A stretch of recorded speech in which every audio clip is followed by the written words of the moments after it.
رسول کا پیغام پہنچا رہا ہے، آیات قرآن کا ترجمہ اور حدیث نبوی اور سنتوں کا ترجمہ، وہ پیغام جو معاشرے کے لوگوں کو پہنچایا نہیں گیا، لوگ جس سے باخبر نہیں ہیں۔ لوگ سمجھتے ہیں کہ شاید ظلم کے خلاف اٹھنا یہ کوئی سیاسی کام ہے۔ نہیں نہیں نہیں، یہ کوئی سیاسی کام ہے نہیں۔ ظلم کے خلاف جب امام حسین اٹھے تھے تو وہ کوئی سیاستدان تھے، وقت کے امام حسین وہ کوئی سیاستدان تھے؟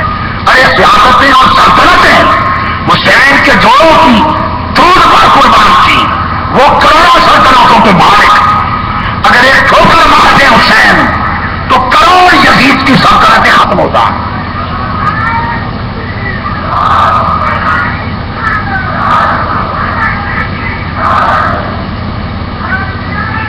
اور میں جب سب کو کہتا ہوں کہ بھائی پورے جوان اور بیٹے بھی جائیں، حق کی سربلندی کے لیے اٹھیں، اور بہنیں بیٹیاں بھی جائیں، یہ سنت حسین ہے۔ جب امام حسین جاتے ہیں حق کا سر کو سر بلند کرنے اور ظلم کا راستہ روکنے کے لیے، تو سیدہ زینب سے لے کر سیدہ سکینہ تک ساتھ لے کر جاتے ہیں، اور امام زین العابدین سے لے کر علی اکبر اور علی اصغر کو ساتھ لے کر جاتے ہیں۔ یہ شعار ہے تاجدار کائنات کا، خاندان نبوت کا، صحابہ کرام کا،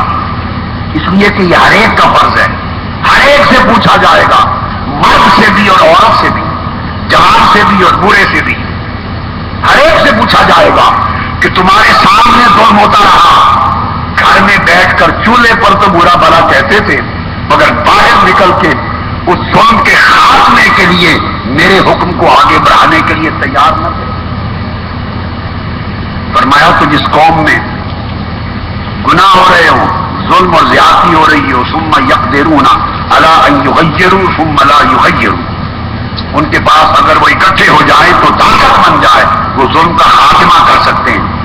اگر 1 کروڑ نمازی ہو جائیں اور وہ قیام کریں تو بولیے شیطان بھاگے گا یا نہیں؟ اگر اتنی بڑی نماز کھڑی ہو جائے، اتنی بڑی جماعت با جماعت نماز اگر اتنی بڑی کھڑی ہو جائے جس میں کروڑ نمازی قیام کر رہے ہوں، بچے گا شیطان؟ شیطان اپنے چیلوں سمیت نکل جائیں گے۔ فرمایا الا یوشک ان یعمہم اللہ منہ بعقاب، اگر ظلم کے خاتمے کے لیے اور گناہوں کے نظام کو ختم کرنے کے لیے نہیں اٹھیں گے تو عنقریب اللہ پاک اس پوری قوم کو اپنے عذاب کی لپیٹ میں لے لے گا۔ یہ حدیث آقا علیہ السلام کی، اور پھر حضرت علی رضی اللہ تعالیٰ عنہ روایت کرتے ہیں، آقا علیہ السلام نے فرمایا، کہتے ہیں سمعت رسول اللہ صلی اللہ علیہ وسلم یقول ان اللہ لا یعذب العامة بعمل الخاصہ، بڑی خاص حدیث کا مضمون ہے، بہت خاص مضمون۔ آقا علیہ السلام فرماتے ہیں کہ اللہ تعالیٰ نے یہ ارشاد فرمایا کہ کسی معاشرے کے بڑے لوگ اگر گناہ کریں، یہ بات بڑی سننے والی، وڈیرے گناہ کریں، سردار گناہ کریں، طاقتور لوگ گناہ کریں، جاگیردار، سرمایہ دار، لیڈر، وزراء، اگر ایسے بڑے لوگ ایاز لوگ گناہ کریں تو اللہ تعالیٰ بڑے لوگوں کے گناہوں کے باعث عوام الناس کو عذاب نہیں دیتا ہے۔ ذرا یہ پہلا جملہ، ابھی حدیث مکمل نہیں ہوئی، یہ پہلا ٹکڑا ہے۔ پر میں اگر بڑے لوگ معاشرے کے گناہ کریں تو ان کے گناہوں کی سزا اللہ تعالیٰ عام غریب لوگوں کو، بولیے، عام غریب عورتوں مردوں لوگوں کو نہیں دیتا، جن کے چولہے میں آگ نہیں جلتی، جن کی بیٹیوں کے سر پہ دوپٹے نہیں ہیں، جن کے پاس دل ادا کرنے کا پیسہ نہیں، جن کے سر پہ چھت نہیں، جن کے بچوں کو فیس دینے کے پیسے نہیں، جو نہ تعلیم دلوا سکیں، نہ روزگار پا سکیں، نہ تعلیم لے کے ان کو کوئی نوکری مل سکے، نہ عزت پا سکے، نہ جان بچا سکے، نہ مال بچا سکے، یہ وہ غریب کروڑوں۔ اللہ پاک فرماتے ہیں، حضور علیہ السلام نے فرمایا کہ بڑے لوگوں کے، لیڈروں کے گناہوں کا عذاب اور سزا اللہ غریب عامت الناس کو، عوام کو نہیں دیتا، مگر کب دیتا ہے وہ سنیے۔ فرمایا حتی یرب المنکر بین ظہرانیہم وہم قادرون علی ان ینکروا فلا ینکروا، مگر تب دیتا ہے عوام کو عذاب کہ جب ان کی آنکھوں کے سامنے کھلا ظلم ہو رہا ہو، کھلی زیادتی ہو رہی ہو، کھلی ناانصافی ہو رہی ہو، کھلی شراب چل رہی ہو، کھلی بدکاریاں ہو رہی ہو، کھلی لوٹ مار ہو رہی ہو، خیانت ہو رہی ہو ان کی آنکھوں کے سامنے معاشرے میں، اور اگر یہ جمع ہو جائیں، قادرون جمع کثیرہ ہے، جمع ہو جائیں تو اس نظام کو بدل سکتے ہیں،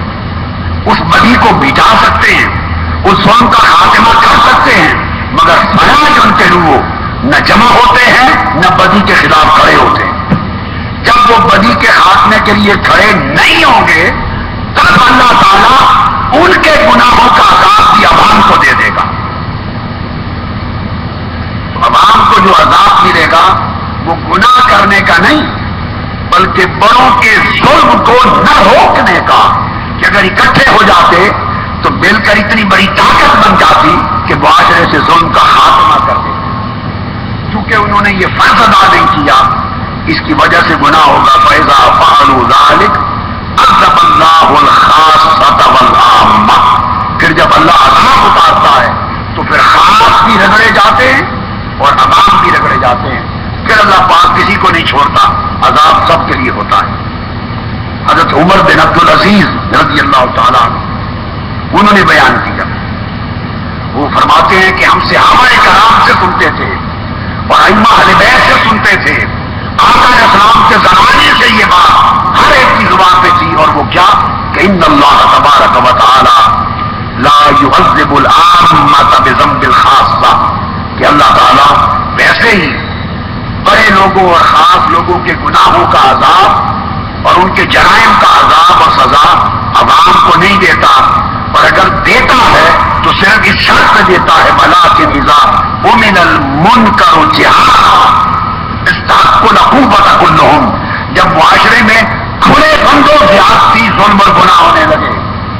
کھلے بندوں ظلم ہونے لگے اور وہ دیکھ رہے ہوں اور وہ اکٹھے ہو کر طاقت نہ بنے اور اس کو نہ روکیں، تو اللہ تعالیٰ پھر ساروں کو اس عذاب میں مبتلا کر دیتا ہے، ساروں کو مبتلا کر دیتا ہے عذاب میں۔ اللہ تبارک و تعالیٰ کی سنت یہ ہے کہ کسی قوم کی تقدیر از خود نہیں بدلتی، تو چند چیزیں خلاصتاً طے ہوئی۔ ایک تو یہ کہ زندگی میں پہلے نیکی کو نافذ کرو اور اپنی زندگی سے پہلے بدی کو مٹاؤ۔ آپ سمجھ گئے میری بات؟ اپنی زندگی کو، اپنے گھر کو عمل کرنے والے بنو، آقا علیہ السلام کے اسوہ حسنہ پر چلنے والے بنو، عبادات میں حضور کا طریقہ اپناؤ، معاملات میں طریقہ اپناؤ۔ کل سے انشاءاللہ معاملات اور اخلاق اور سوسائٹی کے حقوق کا بیان شروع ہوگا۔ گھر سے اخلاق اور معاملات کی ذمہ داریاں شروع ہوگی کہ گھر کی کیا ذمہ داریاں پوری کرو، لوگوں کے ساتھ حقوق ان کے کیا کس طرح ادا کرو، پڑوسیوں کے کیا حقوق ہیں، میاں بیوی کے کیا ہیں، والدین کے کیا ہیں، اولاد کے کیا ہیں، خونی رشتوں کے کیا ہیں، سوسائٹی کے کیا ہے، غریب کے کیا ہے، مسکین کے کیا ہے، پڑوسی کے کیا ہے، مسافر کے کیا ہے، دوست کے کیا ہے، ہر شے کو پہچانو، اور اللہ کے رسول نے جو طرز زندگی دیا ہے اس پوری طرز زندگی کو اپنا لو۔ اس اعتکاف میں آنا یہ تربیت گاہ بھی ہے، یہ خلوت گاہ بھی ہے، یہ عبادت گاہ بھی ہے، یہ ذکر گاہ بھی ہے، یہ محبت گاہ بھی ہے، یہ معرفت گاہ بھی ہے۔ تربیت لے کے جاؤ، زندگیاں بدل کے جاؤ، اور جب آپ اپنی زندگی بدلیں گے تو آپ میں سے ہر شخص کے اندر ایمان کا اتنا نور آ جائے گا، اللہ پہ توکل اور یقین کی اتنی طاقت آ جائے گی کہ ایک شخص 10 پر تو کیا 100 پر بھی بھاری ہو جائے گا۔ ایمان کی طاقت والے کے سامنے بے ایمان شخص نہیں رک سکتا، امانت دار کے سامنے بددیانت اور خائن نہیں روک سکتا، اللہ رسول کو اپنی جان و مال بیچ دینے والے کے سامنے جان و مال کی خاطر کرنے بچنے والا نہیں روک سکتا۔ آپ اللہ سے سودا کرو اور ایمان کو طاقتور بناؤ. ایمان آپ کو اتنا طاقتور بنا دے گا کہ انشاءاللہ ایک شخص 10 تو کیا 100 پہ بھاری ہوگا. اور یہ قوت سجدہ ریزیوں سے آئے گی. رات کے اندھیروں میں اللہ کے حضور سجدے کرو, اللہ کی کتاب اور اس کے کلام کی تلاوت کرو. آپ کی آنکھیں مولا کی محبت میں کچھ بھیگی ہوں, دل اللہ کی یاد میں ڈوبے, زبان پر اللہ کا ذکر ہو, اخلاق صالح ہوں, حقوق ادا کریں, تو جب پوری زندگی دین اور ایمان میں ڈل جائے گی تو اللہ تبارک و تعالیٰ پھر فرشتوں کے ذریعے بھی آپ کی مدد کرے گا. تو جب آپ نے معروف اپنی زندگی میں نافذ کر دیا اور منکر بدی کو زندگی سے نکال دیا, پھر آپ طاقتور ہو کر سوسائٹی کی طرف نکلیں گے اور سوسائٹی میں خیر کو طاقتور کرنے اور شر اور بدی کو مٹانے کے لیے قدم اٹھائیں گے. اللہ کی مدد و نصرت پھر آپ کے ساتھ ہوگی. اور یہ راستہ ہے, اور یہ اگر آپ نے نہ بنایا تو میں آپ کو وہ حدیث نبوی سنا چکا ہوں پچھلی راتوں میں کہ وہ وقت آ جائے گا جب دروازے بند کر دیے جائیں گے, پھر تم دعائیں کرو گے فلا یستجاب لکم, پھر تمہارے لیے دعائیں قبول نہیں کی جائیں گی. صالحین اللہ والے بھی دعا کریں گے تو اللہ قوم کے حق میں رہنے والوں کی دعا بھی قبول نہیں کرے گا کہ یہ وہ قوم ہے جنہوں نے برائی کے ساتھ سمجھوتا کر لیا ہے. مومن کبھی بدی کے ساتھ سمجھوتا نہیں کرتا, نہ اپنی زندگی میں نہ اپنی سوسائٹی میں. اللہ رب العزت ہمارے حال پہ کرم فرمائے اور ہمیں دین اور ایمان پر استقامت عطا کرے اور ہمارے اندر ایمان کا نور اور تقویٰ کی طاقت اور زیادہ بیش از بیش اضافہ فرمائے تاکہ دنیا اور آخرت کی نعمتوں سعادتوں اور اللہ رب العزت کی رضا اور عطا سے ہم مال ہو سکے. وما علینا الا البلاغ. السلام علیکم ورحمۃ اللہ وبرکاتہ.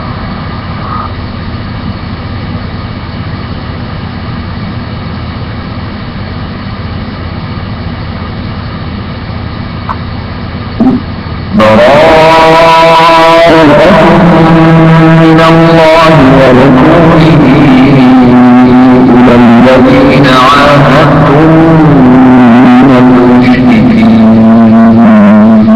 اے اہل اسلام, اب اللہ اور اس کے رسول کی طرف سے مشرکوں سے جن کو تم نے عہد کر رکھا تھا بیداری اور جنگ کی بیداری ہے. فسيحوا في الأرض 4 أشهر واعلموا أنكم غير معجز الله وأن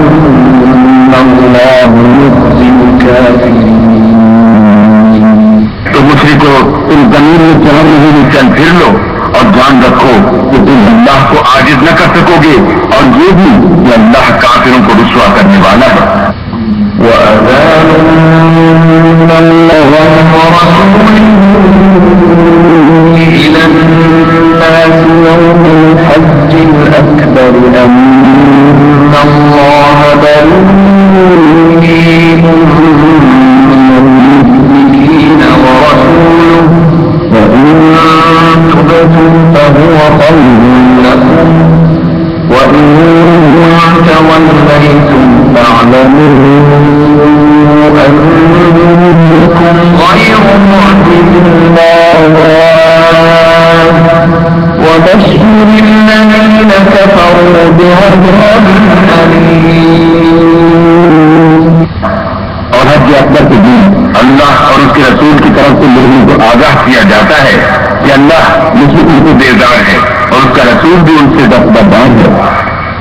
بس اگر تم توبہ کر لو تو تمہارے حق میں بہتر ہے, اور اگر نہ مانو اور اللہ سے مقابلہ کرو تو جان رکھو کہ تم اللہ کو ہرا نہیں سکو گے. اور اے پیغمبر کافروں کو ڈوب دینے والے عذاب کی خبر سنا دو. إن الذين عاهدتم من المشركين ثم لم ينقصوكم شيئا